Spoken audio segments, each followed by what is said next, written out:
Que devons-nous faire si l'on doit avoir des biopsies de la prostate?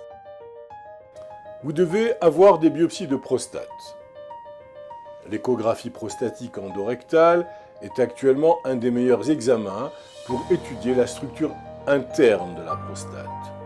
La sonde, introduite dans le rectum, se trouve en contact étroit avec la prostate à travers la paroi rectale antérieure, ce qui améliore la définition des images intraprostatiques. On peut ainsi déterminer au mieux le contour, le volume et la structure même de la prostate. L'aspect le plus typique du cancer prostatique est celui d'un nodule hypoéchogène situé dans la partie périphérique de la glande. Mais seuls 30% des images de ce type correspondent à un cancer.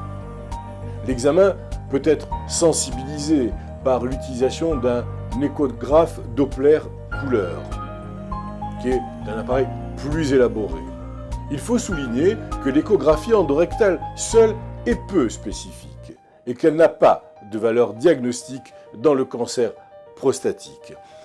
Elle n'est donc indiquée qu'en cas d'anomalie au toucher rectal et ou bien sûr d'élévation du taux d'antigènes prostatiques spécifiques, les PSA.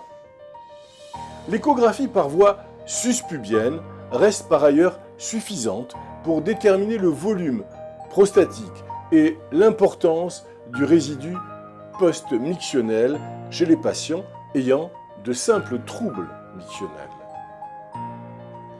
L'échographie permet également d'explorer les vésicules séminales, la base de la vessie et les tissus périprostatiques. Mais son rôle dans la stadification du cancer, c'est-à-dire dans la recherche du stade du cancer, est limité.